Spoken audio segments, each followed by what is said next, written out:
মুহূর্তে আমি যে জায়গাটিতে আছি এটা হচ্ছে আমাদের গ্রামের জমির একটা অংশ। এখানে অসংখ্য জমি আছে।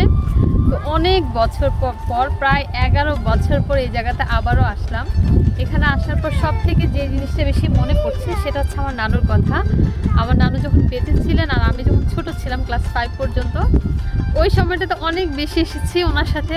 উনি মাছ ধরতেন, উনি এখানে অনেক আসতেন। দেখো অনেকগুলো আম গাছ আছে, তো ওই গাছগুলো থেকে আমরা আম কুড়াতাম আমি আমার নানু। এদিকে একটা ছোট একটা গাঙের মতো ছিল, অনেক পানি ছিল। সময়ের বিবর্তনে সব কিছু চেঞ্জ হয়েছে। তো এখানে আসার পর অনেক বেশি আজকে আমার নানুকে আমি মিস করছি। উনি আর বেঁচে নেই, আল্লাহ ওনাকে জান্নাতবাসী করুক।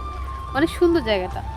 এদিকে আসো, ওই যে ওই দিকটাতে একবার আমার মনে আছে আমি বৃষ্টির সময় আমার নানুর জন্য ভাত নিয়ে এসেছিলাম। হ্যাঁ, তারপর সেটা নিয়ে আমি পড়ে গিয়েছিলাম মাটিতে, তখন কাদা ছিল, পানি ছিল। জায়গা আছে, সব কিছু আছে, শুধু আমার নানু বেঁচে নেই। কিন্তু জায়গাটা সত্যি সুন্দর, অনেক বেশি সুন্দর। কি সুন্দর জায়গা, মাশাআল্লাহ। আসলে গ্রাম মানে হচ্ছে সুন্দর। আপনি শহরে থাকেন, বিদেশে থাকেন, যেখানেই থাকেন না কেন, গ্রাম হচ্ছে পৃথিবীর সবথেকে সুন্দর জায়গা। কারণ গ্রামে এত সুন্দর সবুজ প্রকৃতি সচক্ষে দেখা যায়।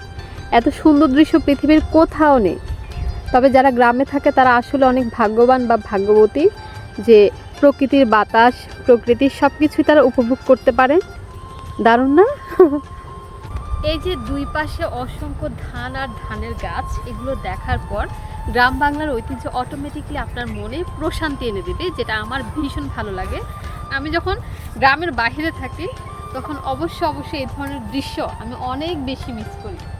যেমন আজকে হচ্ছে দেখার পর চোখ শান্তি, মনের শান্তি, একটা মানসিক শান্তিও আসে।